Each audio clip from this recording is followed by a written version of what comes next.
right, man. This is Jason back with Campbell's Morel Music Rig Rundown. I think this is episode 41. 41. If it's not right, we'll correct it. It's Highway 41. Highway 41.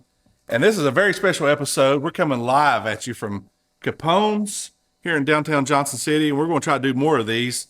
And we are honored and thrilled to have Mr. Laidback Country Picker here talking about his rig. And if you don't know who he is, well, you're just wrong. I don't know. You're just uneducated. Yeah, uneducated. Yeah. So, we appreciate you joining us and doing this thing for us here on camera and supporting local music, local talent. And glad to be here. And you guys always do it right down there too. So thank you. Thanks for having me on. Yeah, man. And when I do these rig rundowns, man, I always just jump right into the guitars and talk about guitars. And we'll talk about this guitar. All right. This is a 1990 Gibson Flying V. It started its life out a whole lot wider than this, but it's yellowed out pretty nice over the last 30 years. The pickups have been changed. These are the DiMarzio Slash pickups, but not the latest version. This is the first version of the Slash pickups. It had a couple of custom things in it when I got it, and I didn't care for it, and I'm fine with production pickup. Yeah. And I put these in, and I really like them a lot. It's a nice guitar. I've noticed a lot of videos here late. You've been playing this thing a lot. Is this you kind of your go-to now, or it really became that because one, I don't think anything's more absurd than a guy with a cowboy hat playing a Flying V. I think that's kind of cool. Yeah. But it stays in tune. It's light, and your back gets bad. That's important. And plus when I want to play like Michael Schenker, I've got the guitar here, so I'm ready to go. But it's just really been a workhorse. Yeah. And I know if y'all have watched Laidback in the past, he always plays a telly.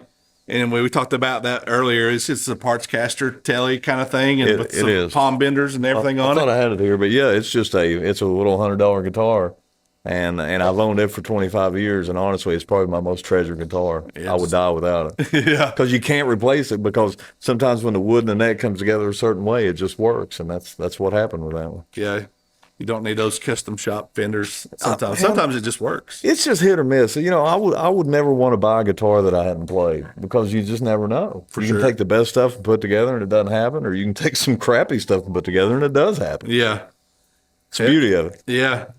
And if y'all been to shows, Laidback it's just a duo, man. Just you and Honey just out here killing it, and you're doing a lot, with your pedal board. It's with a simple pedal board setup, but you've got this way of splitting the signal to getting this bass tone and this guitar tone at the same time through two different amps. And maybe if you talk about your chain and how you run into those pedals and out to those amps and what it is. And okay, well, Honey and I, we'd played, and she used to play rhythm guitar in the band, and we were a four-piece band, but when the pandemic hit, we found ourselves in the basement a lot just jamming. Yeah. Just me and her because I had a drum kit. We went, wow, this is kind of cool. So I need some low end, and what I decided to do is I got an Electro Harmonics Pog, and I had a bigger version of it. This one's exactly the same one, it's just smaller. Right. So it allows you to run the signal right out of the Pog straight into what is a bass amp, and really that's just a Fender, like a 74 Fender Music Master. And if you know anything about them, they suck as bass amps. Yeah. But they're pretty good guitar amps. Yeah. But with a little hybrid deal I got going, it's working pretty good just as a bass amp. I never turn it up past 3 or 4 because it starts to rattle at that point. Yeah. But your PA system doesn't work for you. Yeah. So I get a nice bass tone coming out of that side of the Pog. Then it runs another straight signal right through the rest of my chain, which I run into this is a 65 Supro Tremolo. And it's dead stock, except I got a Greenback Celestion 10-inch speaker in it. And I just play it. It's 2 knobs, and I just play it wide open. And that's how you get the tone. And we talked a little bit earlier. This is the infamous, the one that caught on fire on the YouTube video, right? Yeah, we were up at a place called The Union in Athens, Ohio, and I just had a filter cap just smoke out, and man, smoke went everywhere, but the amp didn't die. It kept playing, but smoke was pouring out of the back. A lot of people thought it was rigged or fake or something, but it really wasn't. But I mean, I took it to my tech, and it's Richie Hall who can fix anything, and Richie just changed the caps in it, and it's been good for about a year since. So, and I really like and not just, I've played new Supros, and they're okay, but they're not like old Supros. Old Supros. And I'm a firm believer, play with 10 watts and just turn everything wide open. You're not killing the people in the front row, and you get tone that you can't get any other way. Is this like a 10-inch speaker in this one? Yeah, it's a 10-inch Celestion Greenback. Yeah, and I mean, if y'all have heard him live, it's get some nice raunchy tone. Well, it does. Here's what it does. This is straight to the amp. Now that's with the bass signal. I'll turn the bass out. Then you turn in the low end.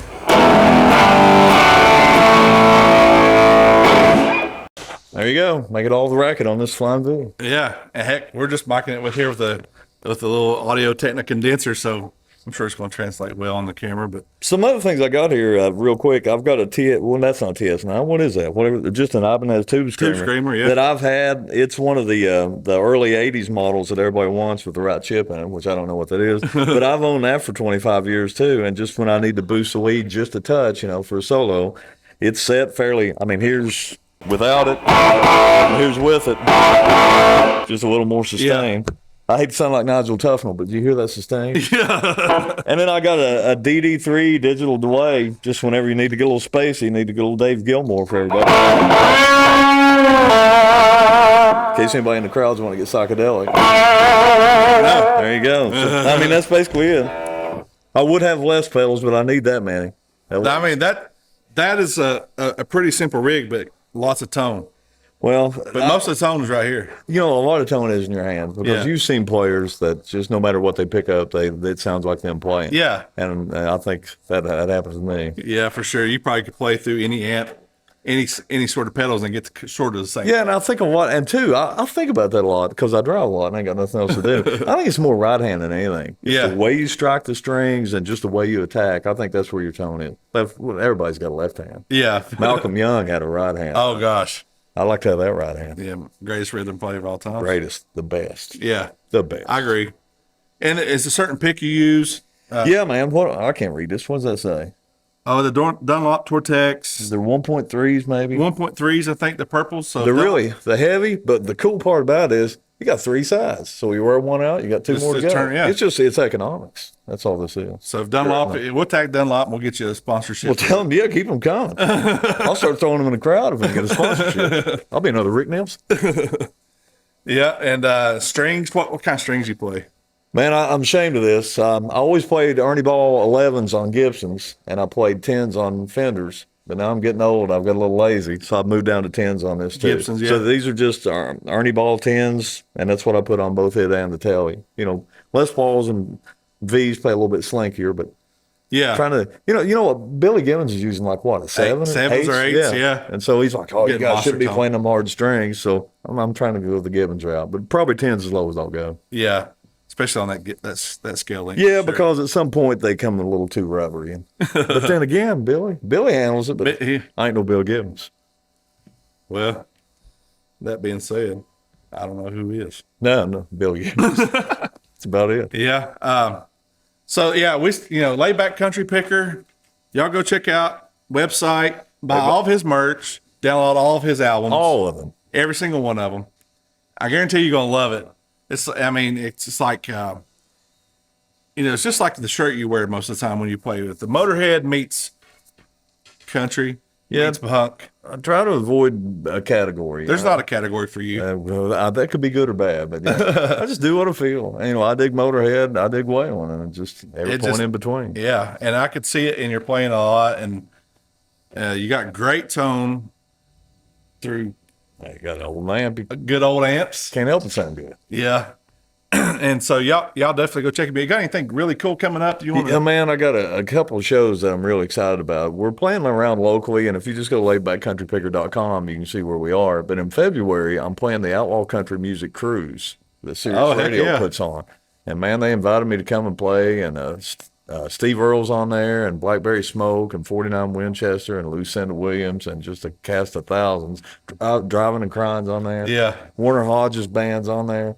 So Warner Hodges is one of my favorite guitar players. Love Warner, man. Yeah. I love him. So I just can't wait to be a part of it. And we get to play, but more importantly, we got them trapped there in the meal tent. They can't get away. So I'm really excited about that. So that's the first week of February, and that's a big deal. I'm really excited about it. Yeah, if y'all looking for something to do in the February, maybe look at cruise. Yeah, we're getting on a boat in Miami, and we're going to, I think, San Juan or somewhere. I don't know. I don't care. Just come and go with us. And play some good old country music. Treat everybody right.